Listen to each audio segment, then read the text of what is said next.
a kind man let me sit next to him on the way to New York that first day. And the journey takes maybe about 20 to 30 minutes. And there are good views, as I said, as you're sort of going up and down the triangle of New York and Manhattan. And I got good views of it in the morning, obviously, and at night when it was all lit up. You had to go through... well, I didn't know what they were. They looked like toll booths. And there were 3 on the way to New York and 2 on the way back. One near Elizabeth, one sort of near Jersey City, and then if you're going to New York, there's another one just before the entrance to the Lincoln Tunnel.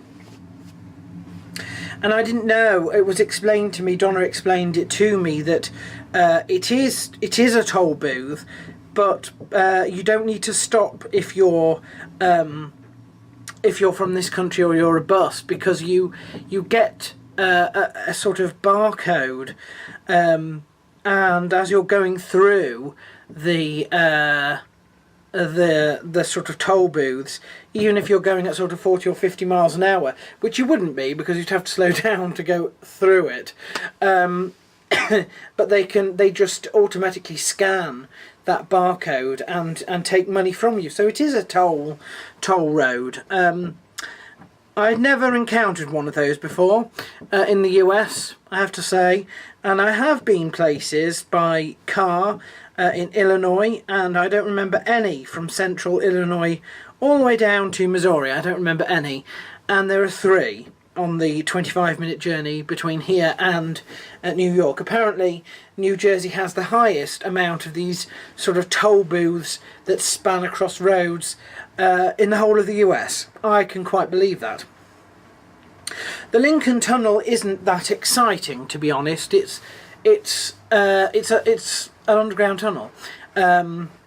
So, you know, and you can't sort of stop and take pictures of it or anything.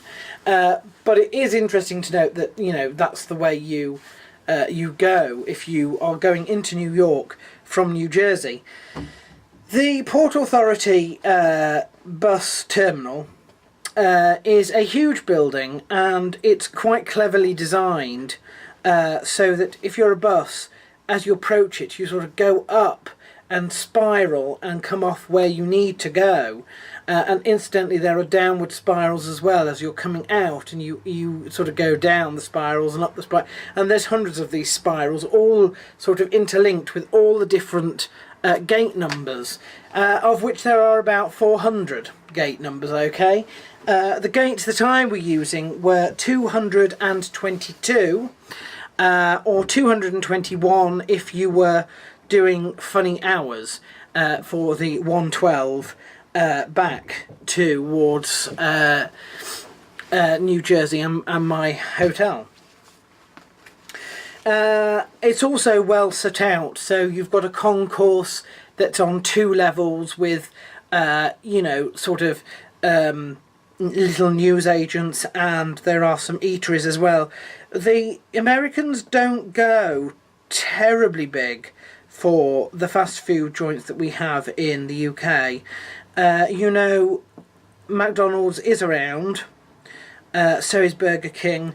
There is also Pret a Manger. If you, I encountered them in London.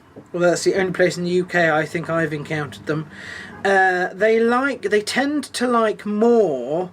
Obviously, there's Dunkin' Donuts, but they tend to like more the sort of little delis and the sort of patisseries. So, Au Bon Pain is is one of them, and there's a myriad of these sort of pick your own, sort of make your own salad bars, and you know, there's cooked food as well, and you sort of just fill a sort of dish thing, and you get it weighed, and you pay for that.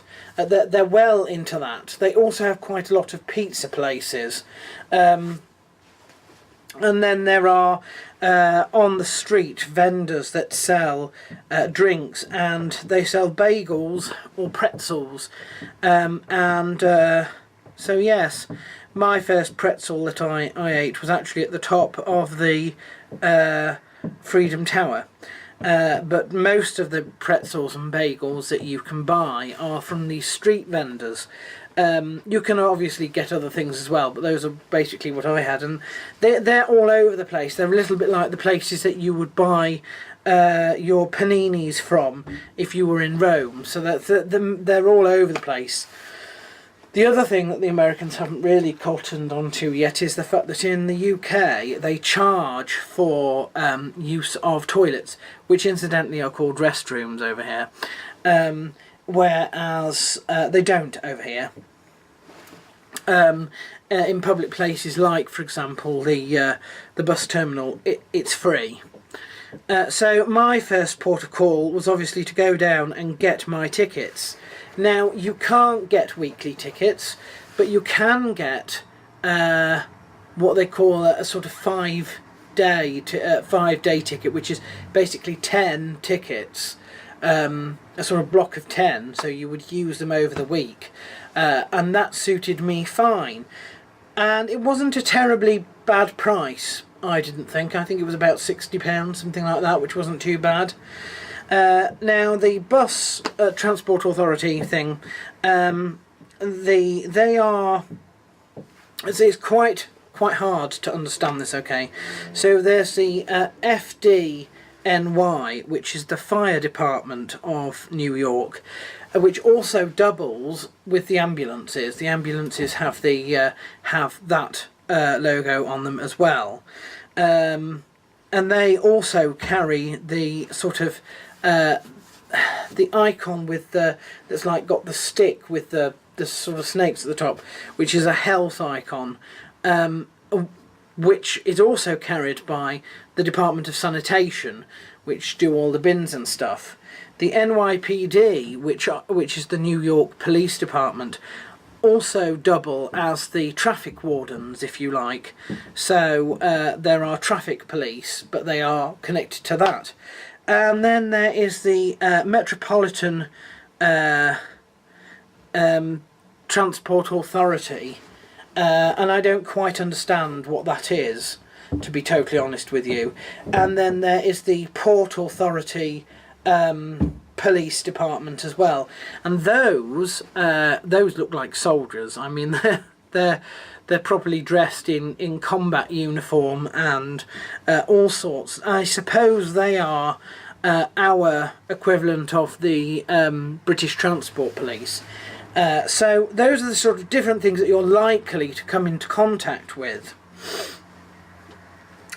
The next stop was to try and get the subway sorted out, or at least get tickets. Now, you can buy weekly passes for the subway, which are good. They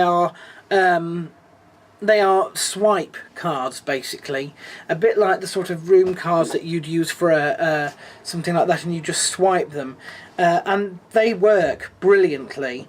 And that I can't remember how much that cost, but it was not a huge expense. And they work in all the boroughs, so they work up in, they work all over Manhattan, they work all over Brooklyn, they work all over the Bronx. I imagine they work in Queens and on Staten Island as well, although those are two places that I could not get to. So once that was sorted, that was travel paid for pretty much for the entire week, which was good. In fact, it was better than good. It was positively excellent.